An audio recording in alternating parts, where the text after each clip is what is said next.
The thoughts, opinions, and general overall shade thrown on High at 9 News are those of the individual speakers and not those of High at 9 News, its audience, or its advertisers. The statements made do not constitute medical, legal, or financial advice, and for advice tailored to your specific situation, please consult with a licensed professional.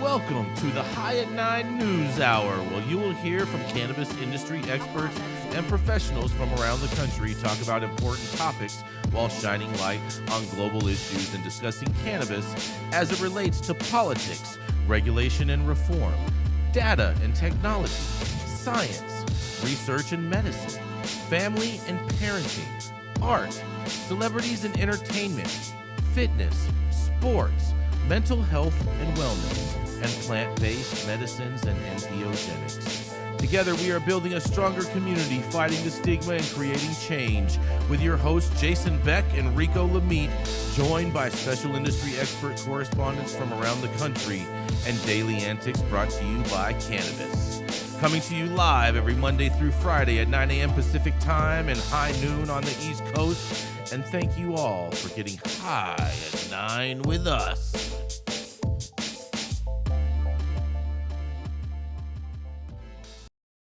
Dope is down on the street. Oh, yeah. Good morning, everybody. That's right. It is Wednesday, November 22nd, and today is National Tie One On Day. And you know what they're referring to with this, Mandy? They are referring to women tying on aprons, getting ready to cook Thanksgiving dinner. And it is also National Jukebox Day. National Cranberry Relish Day. I don't know what the hell cranberry relish is, but the picture looked absolutely terrible, even though cranberry sauce is pretty good. But nonetheless, thank you for joining us and getting high at 9 with us. That's also high noon on the East Coast. And please remember to like, share, and subscribe to us on all social media platforms. Use that QR code somewhere on our screen to find out where we live on the internet. And we are live every Monday through Friday on YouTube. And now we are also streaming to Facebook, Twitter, Twitch, and Rumble. And so welcome to anyone joining us from any of those platforms as well. Thank you for checking us out, and we're glad that you are here with us. But nonetheless, we are going to kick it off with the dope dad himself, Mr. Rico Lamitte, who has a very, very interesting story today. Oh, man, I can't wait to hear the drama in this, and I'm really pretty sure that China's going to be really mad about it. But nonetheless, it is the dope dad himself. It is Rico Lamitte. Thank you, Jason. Why is China going to be mad at this? They're going to be mad at this. Yep, for sure. Okay. All right. So my story is a follow-up from a little debate that we had last week. LeBron James. That's why. So NBA superstar LeBron James continues to shut down the critics and non-believers as the 38-year-old led his LA Lakers team to a dramatic 105-104 victory this past weekend, with the elder statesman becoming the only Laker on the court to hit 40 minutes on the night. Could cannabis be the catalyst driving LeBron James' top-tier performance at such an old age? I know we joked about it last week, but a post-three-pointer celebration after making a three-pointer in the second quarter, he appeared to mime smoking a blunt and passing it to fellow Laker Christian Wood. Can we get a little video action going here, Adam? Hold on. He's gonna take a second. Adam's pulling it up. So just give him just a second. He's getting there for you. All right. Yes. All right. This is fantastic too, by the way. Oh boy, I'm telling you, China's gonna be mad about this. Yes, I'm telling you, they're not gonna be happy. LeBlunt James. Yeah. But continue with the story. Continue with the story while he's getting this video ready, Rico. Okay, cool. So the seemingly innocuous, per the articles, the seemingly innocuous gesture sent social media on fire. They could do a 2-hour 30 for 30 just on LeBron James handshakes. I'm going to smoke weed now because my idol LeBron James did this, another person said. I'm telling you. Many people were calling him LeBlunt and LeBud. And then ESPN host Stephen A. Smith took to X, formerly Twitter, to gently rib King James. Don't even make me say it, ... And Stephen A. Smith is known for chastising NBA players who get caught for smoking weed or they pop positive on a test. And he's always saying, don't leave the weed alone. So we got that video ready yet, man? Yep. I think we do. We got I the want video everybody ready? here to be the judge. Here we go. There I we want go. you all to be the judge. Is LeBron James? Oh, he's passing it, bro. He's passing it. He's passing it right there. He's passing it. He's like, oh yeah, I'm hitting it. I'm passing it. That's. I mean, anyone with any type of common sense can see that's passing weed. All right. He even blows his cheeks out like he's a chipmunk. Yes. Did you see that? Yes. So everybody, yes, indeed. He was That's just gonna be my new greeting now. When I see y'all, I'm just gonna be like, yes, that's a new secret no hugs. handshake. I mean, what's up, Rico? You remember like in college, like over the years, like when a receiver would burn somebody down the field and they get in the end zone, like you know what I'm saying? You got lit up. So you're saying that's like spiking the ball, Luke? Yeah. Okay. Yeah. All right, Yeah. all right, We would take a when we back before football turned soft. Football turned soft. We were allowed to hit people as hard. We were allowed to hit people as hard as we could. We actually got trophies. We got trophies from the coach for knocking dudes out. I mean, and, I used to get stickers on my helmet. I used to get stickers on my helmet for that. I knocked a dude's chin strap off once, and my coach put me up in front of the team, like, "Hey, you guys hit like this," and I was like, "That's right." Our coaches used to tell us. My old helmet is out there, but I actually have 3 bones. I have 3 bones on my helmet from senior year when I knocked 3 dudes out, and and we used to have a celebration after we did that shit. We go. And just toss that shit, shit on the body. Our coaches used as the body laid lifeless. Our coaches always used to tell us to make sure that we laid a hat on somebody.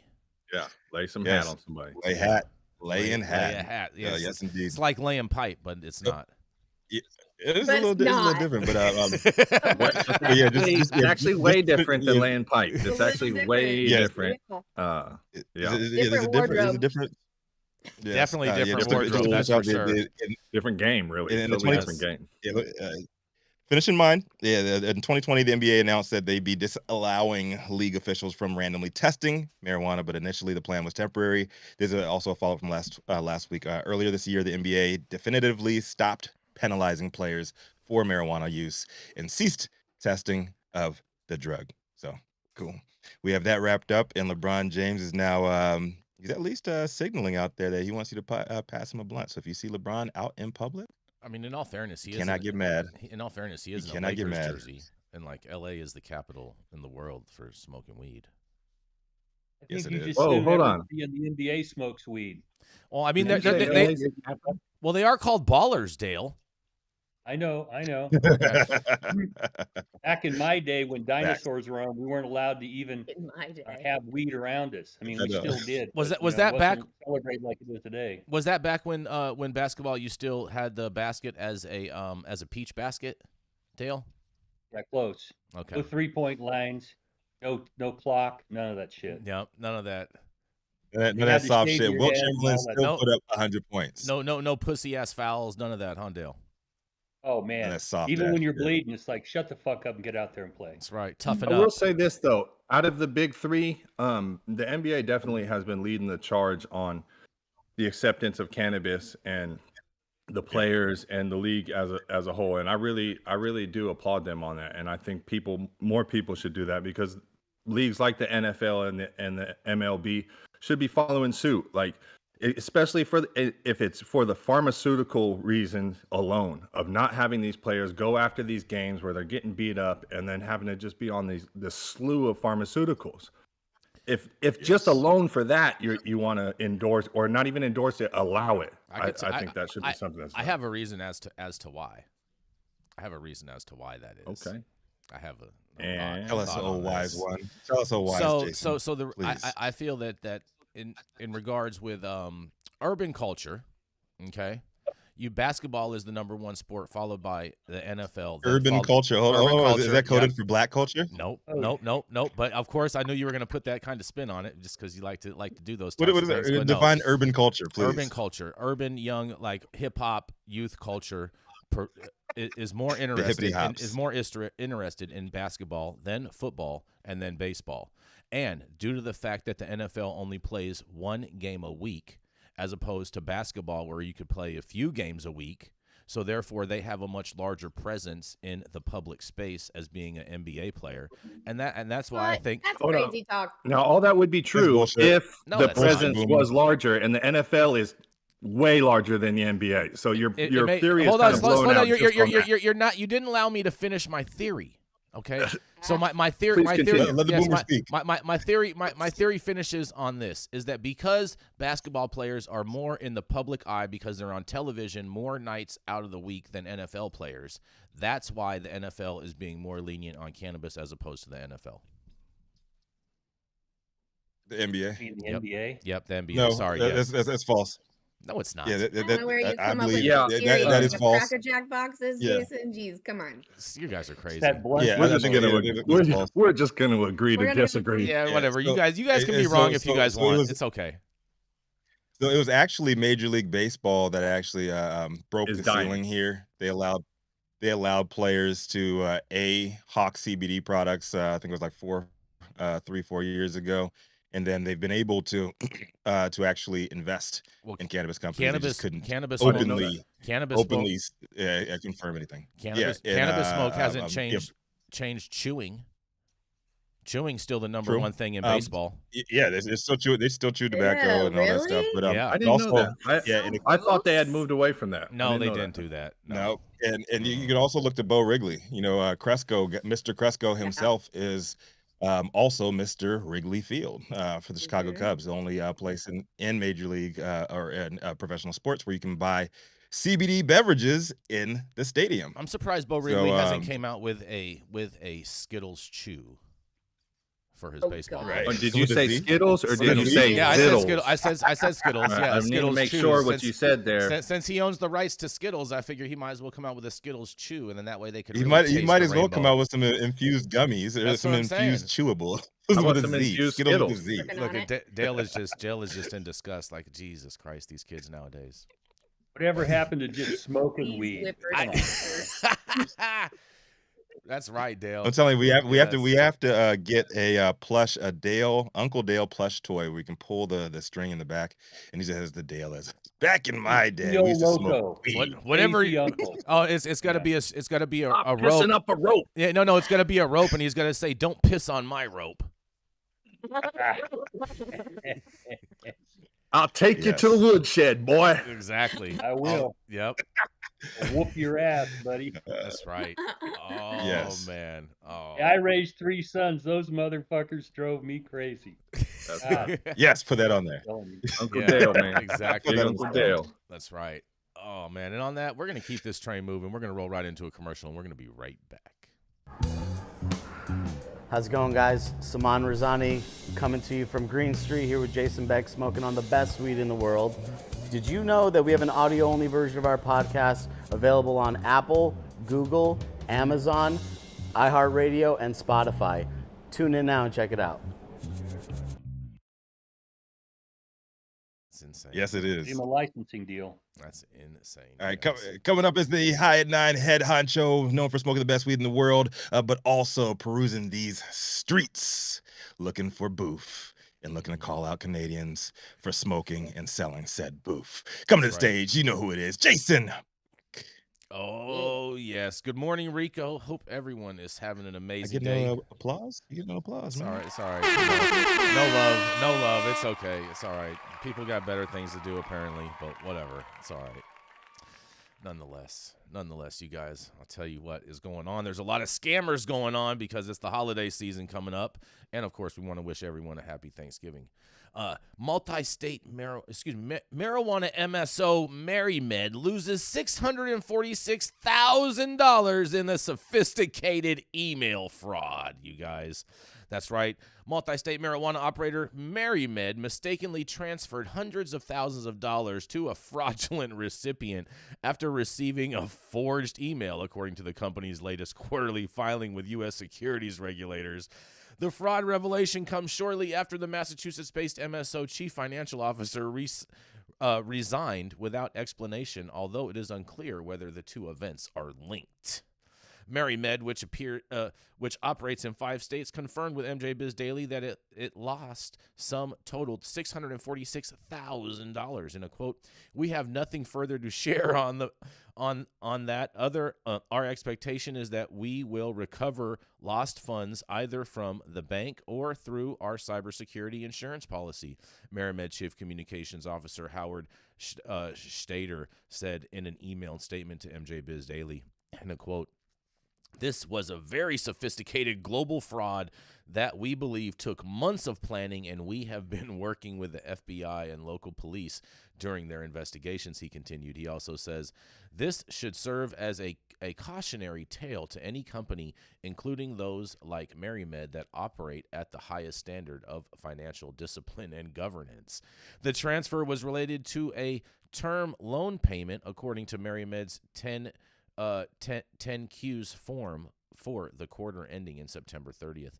The money was sent to a Chase bank account provided in a forged email was received. Where they received the filing noted, it appears that MariMed scrambled to stop the transfer, and at first Chase Bank told MariMed that the cannabis and MSO had identified the problem before the payment was delivered, and the transfer was on hold as the bank investigated. That investigation is still ongoing, and the bank has since indicated that the funds were delivered to the fraudulent recipient's account, MariMed wrote in its quarterly filing. In another quote, "We are awaiting a receipt of a formal response from the bank with the results of its investigation and continue to pursue all channels through our bank to recover these funds." MariMed has also filed the claim under its corporate cybersecurity insurance. The company, which accounted for the $646,000 sum loss as an expense in its financials, said it will reverse the expense if the money is recovered from the bank or from the insurance claim.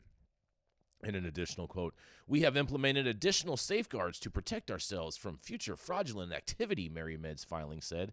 And former MariMed CFO Susan Villari resigned effectively October 31st, not long before the company reported third quarter earnings. MariMed's November 3rd news release announcing Villari's resignation offered no details or commentary regarding her departure. The company declined to answer on MJBizDaily's question regarding whether Villari's resignation was related to the email fraud incident, and MJBizDaily reached out to Villari for comment and is still awaiting a response. Joseph Steinberg is a New York-based cybersecurity expert and author who reviewed MariMed's filing, and in a quote, he says, "There are not simplistic attacks where some random criminal sent out 10 million phishing emails," Steinberg said. "In most cases, these things are going to involve reconnaissance, planning, strategic targeting, using information, perhaps multiple steps by the fraudster, perhaps multiple emails, maybe even phone calls by the fraudster." Steinberg noted that he couldn't comment on MariMed's specific case without knowing more details. However, he painted a picture of corporate cybercrime that's much more complex than simple phishing scams. In a quote, "People have the tendency to sometimes to say, 'Oh, someone got phished,' and over-amplify it as if this were all on an error by one party. It's often not the case," he said. "Sometimes there are cases where banks have processed transactions that they shouldn't have processed. There were glaring red flags," and he also says, "Sometimes there are situations where this information came from legitimate parties," Steinberg continued, "and there are cases where stuff is even confirmed over the phone and there's fraud involved in the phone calls. Fraudsters can breach a company's cybersecurity indirectly by targeting third parties," Steinberg warned. "Criminals know how to exploit the weakest link in the chain," he said. "And if you're a sizable business and you're doing a lot of business and you've got real money that can be stolen, criminals may try to get into you by leveraging mistakes or security weaknesses at a third party with whom you're doing business. So you have to protect yourself also against those types of risks," they say. Well, MariMed out over $500,000. What do you guys have to say about this? This is Jason Beck for the High at 9 News Hour. What do y'all think? Scams are running rampant, and cannabis businesses are not, immune to it. Last year, multiple friends of mine were getting emails sent to their entire staff within the company, and they appeared to be coming from the CEO, asking the employees to go out and buy gift cards to re-gift to other staff members, but to give them to him first. I mean, that's How about that? I mean, how would they give them That's to a him? lack of internal controls. How would they give Yeah, them to I was him? just gonna say that. I was gonna say the same thing. It's like I feel like if you get scammed, I mean, and listen, my heart goes out to the people that do get scammed. Listen, it sucks. I understand, but listen, if you get scammed for something like this at a company and you're supposed to be at that level to be able to control that level of finances, you're fired.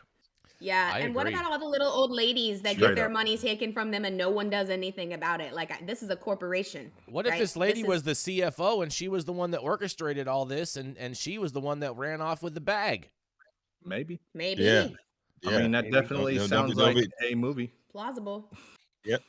I think Don't the be insurance engaging companies in probably have something to say about this too, because most of them have provisions in them. You have to have certain levels of security and standard operating procedures to evaluate threats and things like that. And if you're a big enough company, you can have somebody whose job it is to be watching your systems for this type of attack. And the insurance company may or may not pay out. We'll just have to see. Yeah, And Chase got caught. They notified him, hey, this looks like a scam, and they still paid him. So I think, well, hold Chase on, has got their Dale. ass hanging out here. I don't think Chase does have their ass out there because they like why would they if they paid a scam and then all of a sudden after they paid it then they think it's a scam? Like I feel like you would know it's a scam before you paid it. Well, and I'm confused about Monday morning quarterback. notice to I mean, Chase. sometimes, And right? if you send Chase a notice that I think this is a fraudulent transfer, and they say, oh, we're going to look at it before we transfer it, and they transfer it anyway, I think that may subject them to some liability here too. That may, but I think that's I all going don't to depend. understand the sequence of events. That's all going to depend in the timestamps and to my knowledge, sometimes when you send something, it's out of the bank's control to be able to stop it. So the bank may not have had the ability to actually stop the transaction, even though the email said that they may. Oh no, they tried did to. on this one. On this one, they did. On a transaction of that level, the bank always had there's always going to be steps along the way to where the bank could have ceased the transaction. But I'm with Dale too on this. I think, I think not only in that company, but there was multiple steps along the way where somebody botched something or didn't follow some type of policy, because there are procedures in most companies, especially ones that large, for these types of transactions, and there's processes, and it doesn't look like they were followed in a certain way. And hey, look, like I said, if you did this and if I did this and I worked for a company, I would expect not to have a job too. You effed up big time. So hey, it's part of the game. It's part of the game. Finances in any business is the biggest responsibility of the business. It's the most critical, the most important. You have to have your smartest, most capable, most trustworthy person in that role. I can just imagine the conversations at the company holiday party in regards to this. Yeah, it's got to be. Oh, I'd love to be a fly on the wall. Yeah, holiday party. That thing's super off, bro. That's Christmas is canceled, kids. Yes. Oh man. These guys. And give the email address and residence address of the person who put this up, and go talk to them. Yeah, man. I'm willing to bet. Maybe anybody can send them an email about their new company party that they have to give us $25 for. I'm willing to bet that that money is either in Nigeria or India or somewhere. It's already left the U.S. Just like Jason to try to point out one of the third world countries as being the culprit. Right, those are shithole countries, Jason. I watch a lot of. I watch a lot of. I don't know if you guys ever watch it, but do you watch the scammer channels? Where they have the internet hackers. What the fuck is the scammer channel? Yeah, I don't even know what that is. For everybody out there that does not know, Jason actually is a boomer. No, I like to watch the scammer. I like to watch the scammer channels because they still has a cordless house these guys out. They be calling these guys out. No, I actually have no home phone. No home phone. He has a rotary phone. That's cute. I have a few mobile phones. I am considering getting an additional one, but nonetheless. You got the old flip still? I know you got a flip somewhere in the house. You get the chip flip? I probably have someone in some box somewhere. I'm pretty sure I probably still have one of those sitting around somewhere. We're the one I'll chirp at you, bruh. I have all my The old Nextel old chips. I have all my old electronic devices because the reality is that those people that try to recycle the devices, they don't pay you enough to give them to you, so I just keep mine. So you just Come on. keep it and have free storage space with a bunch of junk. Yep. Got it. I have a whole bunch of listen, years, like, they'll be antiques. They'll be auctioning them off. Exactly. I'll tell you what, in Atwater, United States Penitentiary, they like do all the recycling. Just we're gonna go over there. We're gonna drop off all your stuff. It's gonna be turned into gotta new cash stuff, me and out. somebody else can use it, bro. They gotta Just cash give me it out. away, No, dog. I'm Just good. give it away. I'm It's good. okay. I'm So good. green of them. I'm So good. green. Jay's got like that first cell phone with the battery pack that Yes. mounted to the base of your Yes. car. Yes. It got his name like scratched in it with a nail. I'm pretty sure I even have a Hey, Jason, have does a flip phone. your Beamer have a car phone in it? You're funny. Yeah, that's funny. Do you have a That's car funny. phone? That's funny. I do have a car phone. Oh, I bet I Jason do. still has his pager. I do have a car phone, and I do still have pagers. See through. Yes, And a 100%. fax machine, right? And a time port. Oh, Don't forget yeah, that too. fax Time machine, port. too. Time ports were the business. But Yeah. we got to keep this train going. I know you guys love these little tangents, these little sprees and whatnot. But Let's we're gonna do it. Yeah, we're gonna roll right into I Mr. live Dale for 'em. Schafer. He's the founder of Armada Law Practice, and at one point in time did some crime for a cannabis crime. But here he is today to share us a tale in regards of people screwing people over. That's right, it is none other than Mr. Dale Schafer. Good morning, everybody. And for those of you on the East Coast, I hope you're not freezing your ass off. They probably This are. is a cautionary tale this morning about insurance companies and how they can tell you, sorry, we're not going to pay the claim. This comes out of Michigan. It's out of Law 360. The headline is Michigan Panel Has No Coverage for Marijuana Grow House Fire. Now, I've set up tons of businesses in the cannabis industry over the years, and every one of them struggled to find insurance. Even today, they're struggling to find quality insurance. And this is a cautionary tale for make sure if you get an insurance policy, you understand what the policy says it covers and what it excludes. Now, this is Conifer Insurance Company out of Michigan. It's a Michigan court, and this is beyond the pleading stage. They filed for breach of the insurance contract and some equitable remedies after a fire in 2020 burned down their grow house, and they thought they had a fire insurance policy. And it turns out that they didn't have an emergency extinguishing system in the building, and that was what we call a condition precedent to coverage. If you don't have one of those, you don't have fire coverage.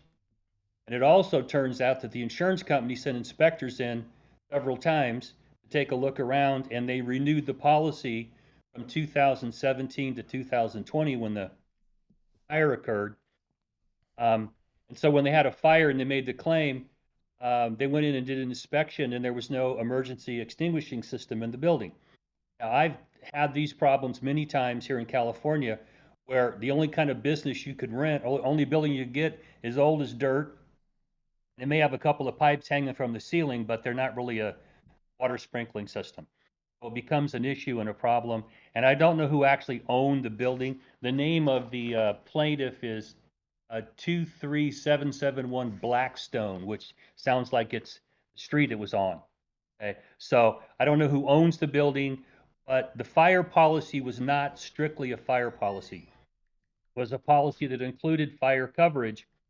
So that turned out to be a problem here also, because when the claim was made, they filed suit and they went into discovery. And part of the initial state of the case was that the plaintiffs agreed that there was, in fact, no emergency extinguishing system in the building, period. Okay? So they sunk their ship from the gate because the defendants filed for what we call summary judgment, say there's no triable issue of fact. If you don't have an emergency extinguishing system, there is no coverage. And that was what the court held. It went to the appellate court. The appellate court said, hey, we read this clearly, unambiguously. If you don't have one of these systems, you don't have fire coverage. And despite the fact they went out and looked around a couple of times, they weren't looking around for the plaintiff. There was no disagreement or ambiguity in what the coverage said. So they got denied. I don't know how much of a loss this was for them, but if you have a fire in your building and it's not insured, this is worse than being scammed for $600,000. I mean, you may be totally done, and there's no chance you're going to get a recovery of this loss. So, as a cautionary tale, anybody out there who's in the cannabis industry right now or looking to get into it, I work with insurance agents and coverage counsel. And when we have any question about what's required for coverage or what actually is covered, I have my insurance agent work with us and coverage counsel. Because every policy has a declarations page in it which tells you this is what we cover, and it has exclusions in it. This is what we don't cover. And if you think, oh, I got a policy, I'm golden, and you don't read it, then you're dumb as a box of rocks, okay? Because you're going to get screwed at some point here. And it's too late when you've had the event and you go, oh, I'm covered. And they go, oh, sorry, you're not covered. The cautionary tale here is find an insurance agent you can trust that will provide coverage in the cannabis industry. Find an attorney you can trust. And I know that's a big ask because too many of them are just full of shit and want your money. But find somebody you can trust. And when I have any questions, I rely on coverage counsel to read the policy and tell me exactly what does it cover and what doesn't it cover, and what do I have to do to make sure I'm covered. That's my cautionary tale, little pleading stuff in there. I'm going to have you guys with a law degree before we're done here. And I'm going to throw it back at you about your own war stories and your own cautionary tales. Be careful. Insurance will make or break your business. Throw it back at you. Dale, do we know what started this fire, Dale? I didn't read all the pleading, so I don't know. It's just The Electrical. spark started it. I mean, listen, it was you know LeBron. Jason as well It as was I do. LeBron Like passing when one. we, I'm sorry, Dale, go ahead. Oh, it's just LeBron passing one. That's what It was started LeBron. Okay. Yes. But like, you know, a lot of times, LeBron was especially in the grow houses, we do these wirings, right? And Uh-huh. people aren't doing shit up to code. And I'm not saying that this happened at this spot, but it wasn't up to code. But a lot of times, even when they're up to code, you're having water, you have wind, you have a lot of things moving in a grow house. You're trying to mimic nature, and fires happen. I had multiple grow houses. You know, thank God nothing like burnt down on that scale, but you know, where it could have been bad, where you know things shorted out on like the breaker box or on the sub breaker. I mean, it even could have been a bulb exploding, Luke. Yeah. It could yeah, be something anything, very small. anything. Very small. You know, sometimes the trays will overflow, and they'll hit a extension cord that's on the ground and things like that. So it's all there's multiple things that can happen. To Yeah, cause but fire. hitting an extension cord if there's water, that's not going to cause a fire. Yeah.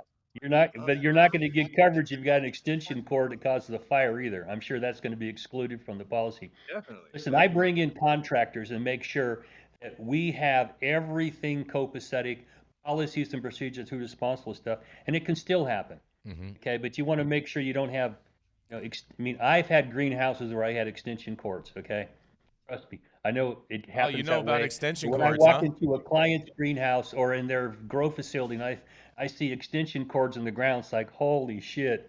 If you've been, you know, what's wrong with you? You got to fix this, because if you get a fire in here, you're going to have a lot of trouble and probably not get coverage. Mm-hmm. But definitely unfortunate, man. I feel bad for him. Yeah. Because listen, I mean, I'm anti, like, I guess you guys can figure out I'm anti-establishment on a lot of stuff, and insurance companies are in that loop. Like, I think insurance companies are crooks straight up, and I think like we pay them for a lifetime, over a lifetime every month, and the second I want to use the coverage that I paid a lifetime for, they try to find a million ways to not pay me and to leave people out high and dry a lot of times, even in cases when it was legitimate causes that they should have covered. Well, that's how they get all that big money, Luke.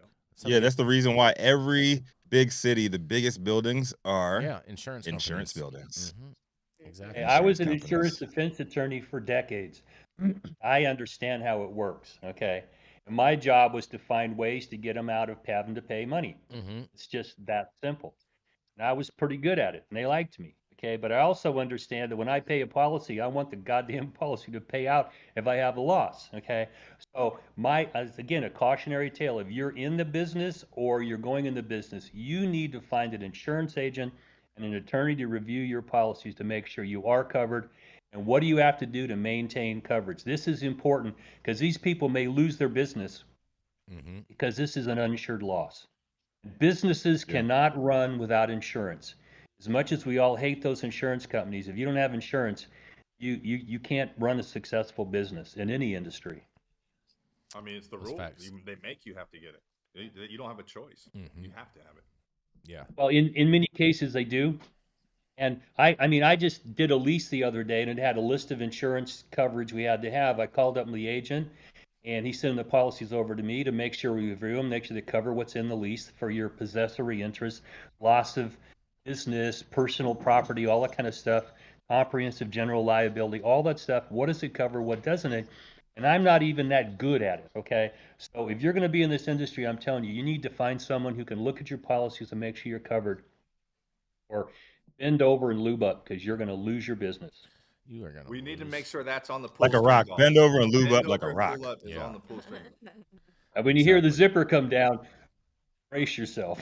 Mhm. I Exactly. feel like we're in a Dr. Dre music video right now. Oh boy.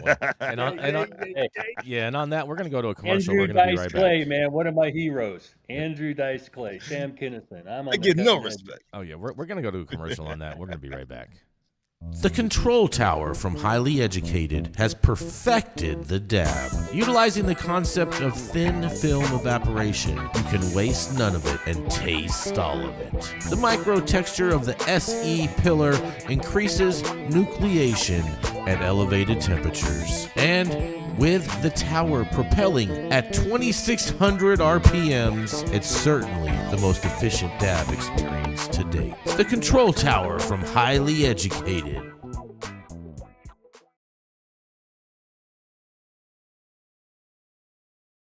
Whatever you're doing. We're good? Okay, all right. Stop whatever you're doing. Make sure you hit that like button. I know YouTube will appreciate it. You'll appreciate it, and we will appreciate it also. Also, make sure you're subscribed to the channel if you have not subscribed to the channel as of yet. And as of January 1st of next year, we are going to move our channels, you guys. So make sure you go and follow our new channel so you get the live show, higatninenews.com, HIGH8TNINENEWS. We're going to go and we're going to build up that channel, and we will be putting a lot of other content on to this channel as well, but we want to make sure that everyone knows that the live show will be moving on January 1st to our new YouTube channel, High at 9 News, N-I-N-E, instead of the numerical 9. Also, all the articles that we covered today you can find on our website at higat9news.com, www.higat9news.com. Check it out today, share it, and tell a friend. I'm Jason Beck, and this is Smokey Vanilla. And if you want to feel as good as I look, then you need to get yourself a stretch and smoke with Smokey Vanilla. That's right, baby. I'm Smokey Vanilla. With my background in kinesiology, I'm a sports massage therapist and stretch coach. I focus mostly on athletes who have chronic pain or injury due to their sport, or the legends of the chronic in the game, baby. Oh, yeah, you know what it is. We just stretched, and now we're going to smoke, because you know what it is. That's right. I love intuitively creating a session based on the individual I'm working with. We'll go through a few assessments, look at the past health history, injury, or anything that's still affecting you today, and create a customized session just for you. Let's go.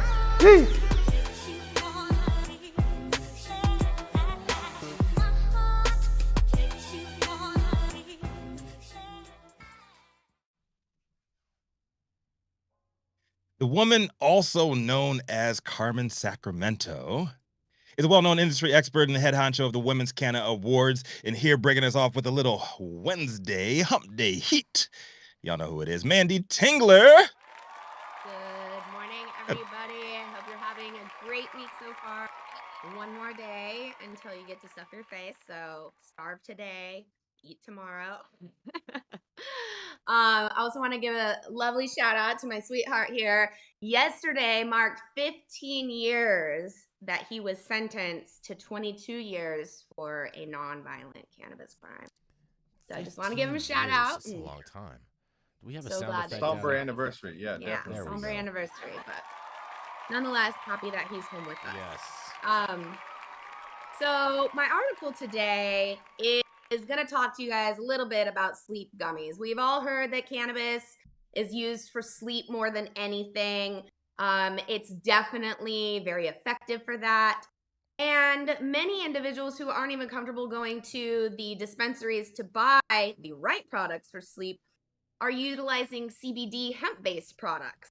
to assist with their sleep. And this particular story has an interesting twist for you. I know, like, I used to smoke all day long, and then I would read my daughter like a story, and I'd get like 2 pages into the story. So cannabis works for sleep, because I'd be out and she'd still be holding the book. So That's just called being a dad. That just happens because you're a dad. Love it. That's Well, just today age. my article comes to us from High Times, and the headline reads, Texas woman receives lifetime ban for bringing CBD sleep gummies on Carnival cruise line. For L. Forever. Says going on a cruise is intended to be a break from reality and a place where you vacation your way, whether that means being active on excursions in foreign destinations or sleeping in and relaxing on the deck. However, one individual recently received a lifetime ban for attempting to bring CBD gummies on board. According to local news 10, Texan Melinda Van Belhusen has gone on many cruises in the past, and the frequency she has earned priority boarding. Not anymore. Not anymore. Her most recent trip was meant to celebrate her 21st wedding anniversary with her husband, as well as her son's senior year of high school by traveling to Aruba, Curaçao, and the Dominican Republic. During the boarding of the Carnival cruise ship Horizon at the port of Miami, Florida, she was pulled aside with a security officer when they found CBD gummies in her bag. She said, I have trouble sleeping, so it was just to make sure I could sleep on the trip. So if there were any issues, I could sleep. I've always traveled with them, no problem. Van Belhusen explained that she was taken away from her family to a separate area where she was interrogated by both ship security and law enforcement. She said, I sat there for 2.5 hours, not really sure what was going to happen, she said. The way they treated me was like a criminal.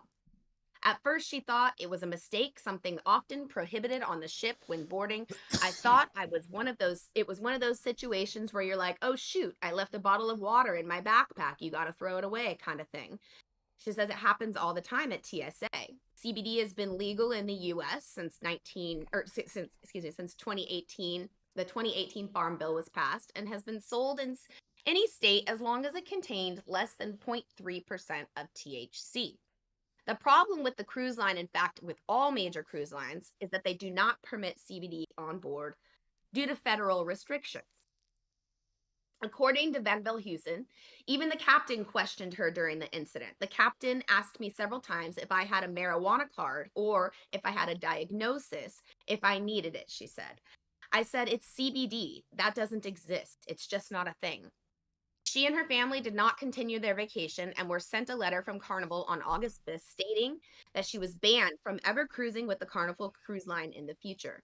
The letter said, this decision was based on your actions on the current cruise, which were a violation of the cruise ship rules, interfered with the safety and or enjoyment of other guests on the ship, or caused harm to Carnival, the letter stated. It also said your attempt to book a future cruise will result in cancellation and a possible loss of deposit monies. Now, obviously local news channels reported on this. This poor woman and her family just trying to go on a vacation. I am assuming they're probably out the money that they paid for the trip. The article doesn't go on to and describe really anything else in detail about that. The pretty outrageous allegation, in my opinion, and I can't wait to hear what you guys think about Carnival Cruise Lines and this CBD policy. This is Carmen in Sacramento coming at you live from High at 9. How did they even find these gummies in the first place? They go through your bags when you get on these boats. They don't go through your bags like that. Listen, I'm just Yeah, the tired dog of dealing with these damn CBD heads.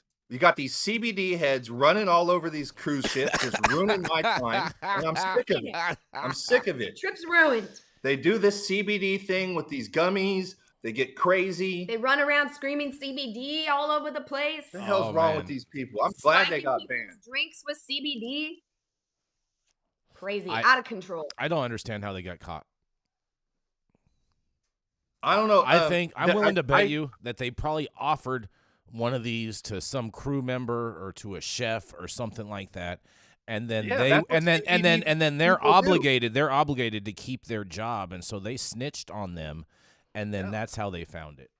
That's what CBD people do. They try to get everybody hooked on CBD. That way, the next week you're sucking D for CBD. Sucking D for CBD. Oh man, put that on a T-shirt.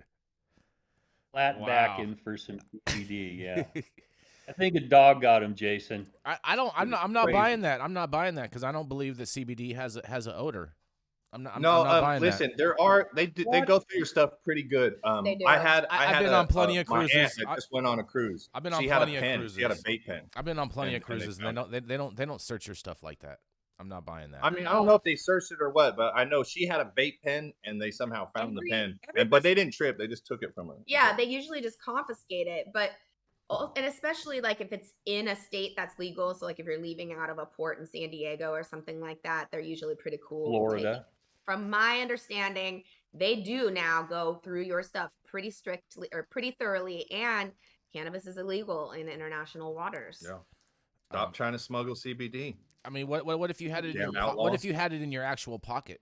Like, What Listen, I don't are even you know talking about? Your pants pocket or your like prison pocket? like your actual pocket. Yes, your actual pocket. You know what I'm saying? There's Yes, two different. real- Those are two different pockets. yeah, bro. we're not going into those types of pockets, bro.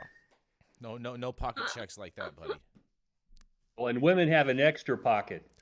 Oh boy. Whoa. Oh whoa, damn. I'm just saying. I'm just saying. What do you think It's been about? known to happen before. What do you think I about think this thing just went into the corner pocket. Yeah, what do you think about this, Rico? I mean, you've been pretty quiet on this one, but I have seen you pretty active in the chat. Oh, you're on. Rico are you in on the mute? chat Are you out on of mute? pocket. Are you on mute, Rico? Oh, it seems There as we if go. I was on mute. I was There we over here go. talking and shit, Yeah. thinking that was going on. No one was hearing you. I'm 100% with Luke. Like leave the CBD alone. Number one, don't be caught. If you're gonna get caught with anything, do not get caught with CBD, because not only are you going to be, it's not going to have the full effect as full spectrum, but also you're going to be trashed by people on the internet for getting caught with CBD and getting Yeah, we're a definitely- lifetime ban from a Carnival cruise For for CBD. trying to smuggle some CBD on that shit. But I always like you said, Jason. You can smuggle pretty much anything. I mean, on let's a talk about cruise. the Just- letter. I really- let's talk Like- about the letter and talking about how they endangered people on this trip. Did she? Like- Yeah, I'll did she believe it. try to like pull it out? Did she try to pull it out and declare it? I don't know. I You really never bring like this your on the comment. boat again, like, but you're banned for life. What really, about when the laws change? Can she come back then? I think she's still going to be banned because CBD is dangerous. Carnival. But nonetheless, Rico, I really liked your chat. It's like it said this sounds like a TikTok challenge gone wrong. Yeah. Yes. Yep. Yeah. It's like, hey, go on a cruise. And there's layers of that shit. Go on China. a cruise and tip everybody with CBD gummies and see how it works. And that's yeah. Did she like just try to did she try to like declare this shit? This I have so many It makes question no marks. sense. I know. Who knows? I know. Who gets caught it a with bulk? CBD gummies? Like Was I it can a see bulk someone pack of I can these? see someone getting caught with like CBD isolate. Okay, I can see that. You just I don't can see take that. you just don't take them out. But Like, a like, CBD gummy, I mean, why wouldn't you just take that and put that into a whole nother package and container and no one would ever know anything? Right. So if weird I have to me. edibles or if I have edibles or stuff that looks like other stuff, I put it with the other stuff. I'm not gonna go any deeper than that. But I put it in with the other We're all stuff. experienced smugglers, okay? fine. This lady may not understand how the smuggling game works, so. How old was she? Well, gonna if learn. she's a lifetime member of a Carnival cruise, then I'm guessing that she is a senior citizen. But I don't want to, I don't want to stereotype. It was her Are you 21st saying that? wedding anniversary and her son's graduation from high school? So I say she's probably in her mid 60s. So you're Oh telling no! me It sounds like you could be describing Lauren Boebert too. She's she's a 36-year-old grandmother. So I don't know. Oh boy. Depending on how it Not backing I for don't know. CBD, right? Yeah.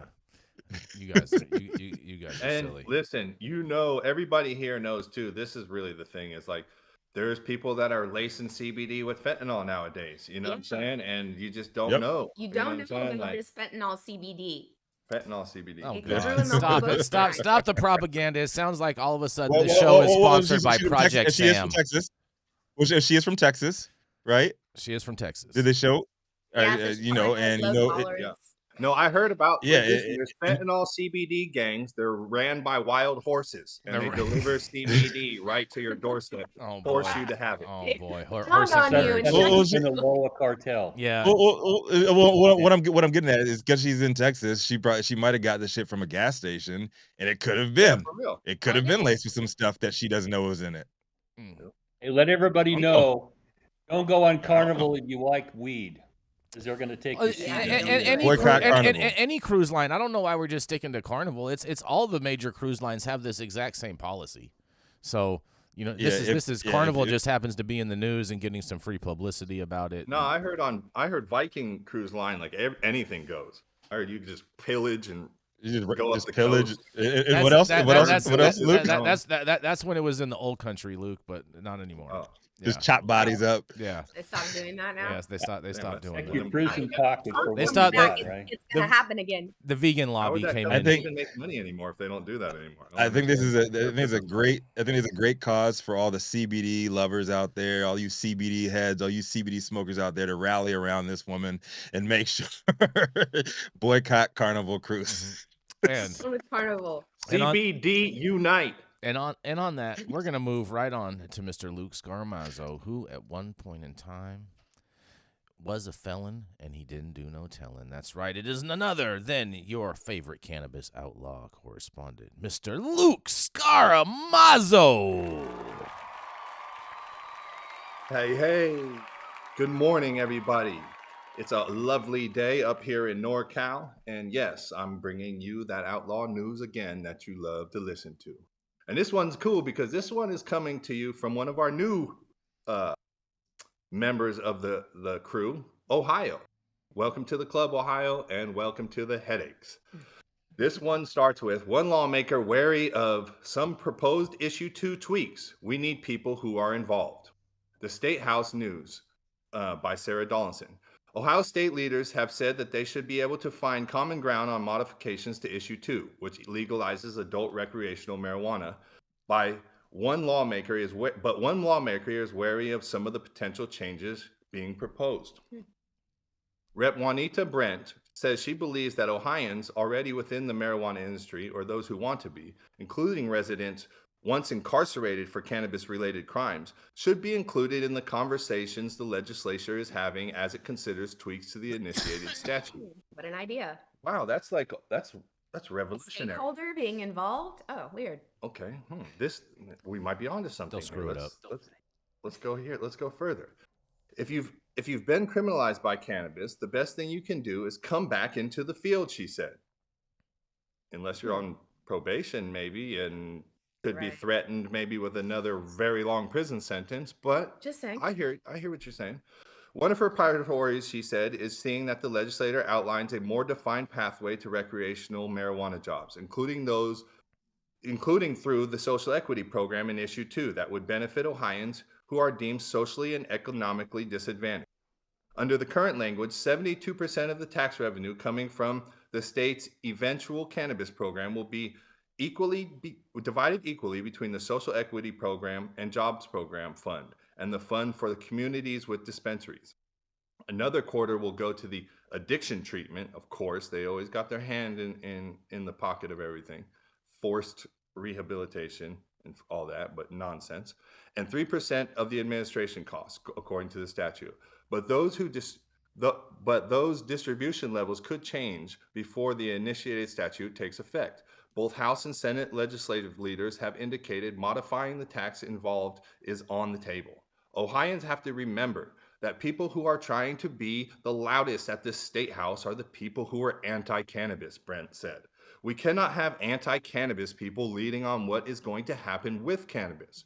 We need people who are involved. We need people who have been doing the work. We need people who have been advocating. I couldn't agree with you more, Miss Brent. Representative Brent, excuse me. Senators are planning to put forth a package of policy changes, Senate President Matt Huffman said Wednesday. Although he didn't give details on the exact proposals or a timeline for it, just that it would be one quicker than standard legislation so that it comes to effect before the date of issue 2. The Ohio Department of Commerce, which is set to oversee the program, has 9 months after December 7th to begin licenses, meaning the state won't be all out legal for some time.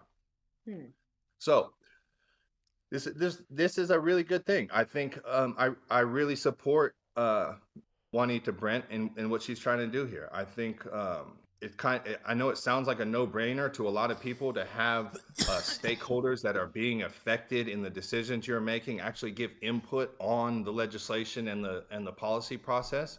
But that's what people do most of the time. And I feel like in cannabis, a lot of times we are missing at the table. There's rarely is there somebody that's been justice impacted. Rarely is there somebody who has been affected in communities that have been overpoliced. Rarely is there somebody who's had a family member or a mom or dad that served time. You're like, there's so many people that you could pull into these pools and pull it and sit and have a seat at these tables where you could really get valuable input on how to create some of these social equity problems and these social justice programs. Until we start doing what Miss Brent is suggesting here, we're going to continue to have these laws and programs that are created and legislation that's created that doesn't work because you don't have people that have been in the industry. You don't have people that have been affected by the laws that you're trying to fix. So I know this one hits home with me again. I'm interested to hear what the rest of my correspondents have to add to this. This is Luke Scormazzo, your neighborhood outlaw, coming to you live, High at 9 News. Wednesday, yada I mean, yada I said, yada I'm talking about. It's a lot of You yada. know, I when you mean. get pushed off to the side. Yada. I mean, I'm off paper now. I got off a couple years after I got out of the joint, so I could theoretically, do this, but I was never asked. I mean, no one ever wanted my opinion about what it's like to go through that. And also, there's a lot of us who have run this race, and some of them fall on their face, some of them be relatively successful. And taking input from those that are most affected, including those that have run these businesses, can only make you more successful. Some stupid things have been done. People have made some major mistakes in trying to roll these programs out or run these businesses. And I don't know why they're not asking that before they even start writing these regulations. But as you all know, they try to impose stuff on us, and then if it doesn't work, then it's always our fault. Mm-hmm. Very, very true. I think this is they should have done this in every state when they were legalizing and get the community actually involved from day one. Like one of the proposals that we tried to push through out here was getting a lot of these formerly incarcerated people, the kingpins, if you will, and having them at either board member seats or at some kind of control position at the biggest cannabis companies if they really want to help and they really want to bridge the gap between corporations and the community. Why don't you involve these people not only in the lawmaking process but also in the business running process, because you know what, they know the game and y'all don't. Rico. And I think this is just also just a generally great rule of thumb in life is anytime that you're at the helm of something, whether it's a nonprofit that you're building for a cause or a business or whatever, whomever your target entity is, whether it's a customer or a benefactor from a service that you're providing, that population needs to be included in the development of whatever you're rolling out. That stakeholder, that person that will be impacted by your product or by your service or whatever you're creating, you need to involve those individuals because it makes your business stronger from the jump. Yep. Where's Nick Lachey in all this, Rico? I believe he's still drunk dialing. I feel like there's the biggest Jessica Simpson right now. The biggest Ohio stakeholder is being left out of the conversation. I'm just saying. Where's John Boehner? He's drinking with Nick Lachey right now. Mm-hmm. Exactly. They're having a beer summit. Yeah. Well, in my experience, with guys, Barack Obama. in my experience going through this a few times, those of us who have records or who might fall into those categories of social equity, we don't get near the attention of the church lady who jumps up and screams about the children, or what about the odor? I mean, there's so many other ideas out there around cannabis that get the attention rather than those of us who have been through it trying to run these businesses. We just don't get listened to, or we don't get any respect. We're still denigrated. We're still semi-criminals. Mm-hmm. And it's not going to work as long as we are looked at as the bad guys still. Yeah. Yeah, and I agree too with you, Dale, and with Rico. I think you made a good point too. Is like a lot of times, we get these people who are super intelligent, very smart, very have a high business acumen, and they ran very huge cannabis operations, went and did a lot of prison time. And when these people come out, listen, they are still savvy, they are still sharp, they still know how to run a multi-million-dollar organization, and to be able to put them in places where they can help your company, do it. I'm telling you right now, if you employ somebody like that, you will see immediately why that person was so successful before. It's not just blind luck. It's not easy to run a multi-million-dollar organization, whether it's illegal or legal. So yeah, I 100% agree with you on that, Reed. Yep. You I think these MSOs would not be in the position that they are now, retreating from all these established markets, if they had some kingpin trappers at the top of the food chain there. They would know how to connect with community. They know how to put out the products properly. And you know what? They would bring a lot of those folks along with them, and you would be successful. And But, not to mention that, they'd be a good face to mask the booth and have people thinking that it's good weed. Well, not even that. It's just True. like I'm even if there's some corporate people behind some of the stuff. If I know like a person that went and served some time and he's sitting on that board and he's the face of this organization, I'd still go spend with them just on that fact alone. Just because I know, hey, look, I'm gonna go just support what he's doing because I know what dude's been through. He deserves it. Hey, It's about representation. It's about representation, right? Yeah. It's like that's that missing connection. And I was talking about this, Puff Daddy's been going through some shit, and so maybe his team and everything dodged a bullet with everything that we've learned about Puff Daddy in the last week. But I'm not going to touch that. But that's what I always talk about, having representation. When you have black folks at the top, when you have brown folks at the top, when you have people that are or formerly incarcerated people at the top, you know what? That gives you in the streets, you're like, okay, well, maybe I will support this business, and or maybe, I have a chance at doing that too, and I don't have to keep on doing this street shit. So when you have somebody who looks like you, have somebody who's been through shit like you, that's actually running these organizations, that is inspiration. And I promise you, let me tell the listeners out there that aren't in the game and don't know, like, listen, our goal when we're in the street and when we're outlaws is to become legitimate. We don't want to stay looking over our shoulder or thinking that we're going to go to jail and not be able to see our daughters or our families and stuff like that. So the point of trapping is to get out of the trap. That's why we do it. So, just, keep that in context whenever you're thinking about things like that. Is, the more accessible you make the legal market, the better you make it, the easier you make that transition, the more people are going to participate in it, and then the more it will flourish and do well. Facts. Yes. Jason, you want to be super quick with your this last one? I'm gonna be super quick. This is an important headline for you guys. I'll be quick. It's a longer article, so make sure you head over to the website and read it. Give it a full glance. High9news.com. But a court orders Pennsylvania Health Department to release doctor data for medical marijuana certifications. A Commonwealth Court judge has ordered Pennsylvania's health department to release information about medical marijuana certifications issued by individual doctors, likely bringing a conclusion to an open records dispute in which the agency sued Spotlight Pennsylvania in an attempt to keep the information a secret. The information could help identify outliers who might be bending or breaking the state's rules. It could also give greater insight into cases when the department attempts to discipline doctors. The judge on November 8th reached the decision to require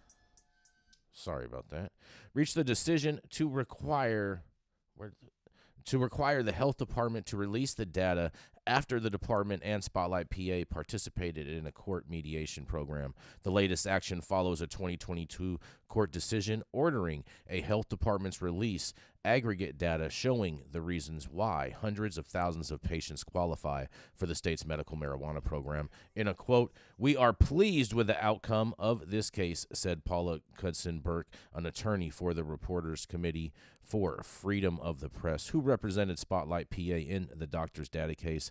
Public information belongs to the public, and this sets an important precedent in favor of access under the Medical Marijuana Act. In another quote, this data adds meaningful and necessary context to reporting on Pennsylvania's medical marijuana program and paints a fuller picture of how it's serving the people in our state, she added. The medical marijuana program has about 1,900 approved practitioners who can issue certifications to patients according to recent health department data. And this article goes on and on and on and on, but I want to see what you guys have to say. Or if you don't, Rico, you could take us out. It irritates the shit out of me that they're trying to find out what people are using weed for through the doctors. Right? It should be absolutely medical confidentiality. It's none of their damn business. How's that HIPAA compliant? Yeah, I think it's a I think this is a HIPAA violation. I think this might go to the Supreme Court, Dale. Well, we had to deal with this out here in California, and I represented one of the first recommending groups, and they went after Todd McArea. Yep. I don't know if you guys remember. I remember Todd was. Dr. Todd, yeah. And the medical board wanted him, Mhm. wanted him badly. I went and met with him, and when I told him I was going to go out and tell Todd that they're after him, they shit their pants and wouldn't talk to me again because they had an agenda. Okay, and this is part of the problem I have with the state getting in the middle of this, is that if I call my doctor and say, look, I've got a problem, I can't poop, and he calls and says, okay, go get this laxative, and you can poop tomorrow, it's like it's nobody's damn business. But if I call them up or go see them and say, hey, I can't sleep at night, and they say, oh, I'm going to let you smoke some weed, all of a sudden that becomes somebody else's business? No, it's nobody's business. I've been married to a physician for a long time, was in the practice for a long time, and confidentiality. As an attorney, no one can drag confidential information out of me. They put a gun to a doctor's head and they start running their mouth about all kinds of shit. I just think they should stay out of it. It drives me crazy. Mm-hmm. Without a doubt. I'm totally with you on that, Dale. I think you're 100% right about that. You good, Rico? You okay? I'm just saying, man, like this does not sound HIPAA compliant at all. No. And it just really, really pisses me off. I think this judge is going to get their ruling overturned ultimately. Yeah, they have no right to access that information. Yeah, I totally agree. All right. Happens all the time, though. Mm-hmm. Happens all the time. When they raided us, they took 5,000 records, and inside of that were medical files. Those medical files, the federal government turned them over to the state medical board without a subpoena, without anybody's consent, and they tried to go after Molly, and we had it thrown out. But it's the window that these guys share information that we take as being confidential, holy. It's our information, and they just share it wherever they want to. Mm-hmm. And when the damage is done, then you got to go try to fight to get your reputation back or to get your license back or whatever, because these agencies are sharing this shit without complying with HIPAA. It's none of their damn business. Issue a subpoena, get a warrant where someone's looking over it, and you can go in and challenge it. But I'm just telling you, they share information just willy-nilly. It drives me nuts. And you know what, Dale? Just in regards with the HIPAA, I can remember when HIPAA wasn't even around, but it's still the same situation, because that's the reason that when we created the San Francisco patient identification card in conjunction with the health department, it's the reason why you would just go and take your doctor's note up to the window with your ID, and then you would get issued a card that did not have any of your information on it, just had a picture of yourself along with a 16-digit number and an expiration date. And they would not keep any of your records or anything. They would give all your paper back. They would not take any copies, because we did not want the Justice Department to come in and raid the health department and seize everyone's medical records. That's the exact reason why we did that. Mm-hmm. And they do that. Yep, they would. They would have 100%. Yeah, man. So fuck the haters. Mm-hmm. Stay out of my business. Get off my lawn. That's right. Thank you all for joining us for another episode of High 9 News. You can catch us live weekdays at 9 a.m. Pacific, high noon on the East Coast. Big shout out to our super fans showing love and getting their comments posted live on the big screen. Our live audience and online supporters catching us across all media platforms, tuning in each day to the headlines of chaos. And Pumpkin pie is not as good as sweet potato pie, just so y'all know. And our vetted correspondents tuning in from all over, bringing as much needed variety of perspective and your respected opinions to the table. To our production team, Cloud Media Partners, and all of our sponsors, keeping our AV struggles to a minimum and the lights on as well. As always, Cannabis Sativa L, the Reason the High 9 News team reads these headlines every single day. Thank you, baby girl. It has been Wednesday, November 22nd, 2023. The show's over. You've all been blessed with the top industry headlines. Hope was enough for you to put in your pipe and smoke at least until tomorrow. I'm Rico Lamitte, the dopest dad on the street. Jason, are we going tomorrow on on Turkey Day, 100%, on Thanksgiving? 100%, yeah.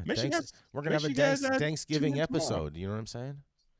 Thanksgiving episode. Yes, indeed. Make sure you guys check in. Yes. Make sure you guys check in with us, and make sure you guys get the family, gather around the TV screens, put one in the air, and make sure they subscribe too. 100%. Uncle Dale. That's Uncle right. Dale, what you got for us, man? You gonna take us out today? Well, this comes from Bertrand Russell. The problem with modern society is that ignorant, stupid people are full of confidence, and intelligent people are full of doubt. There you go. Go have some turkey and love on your family, because we got lots of problems on this earth. I have a lot of doubt. Yes, we do. Apparently.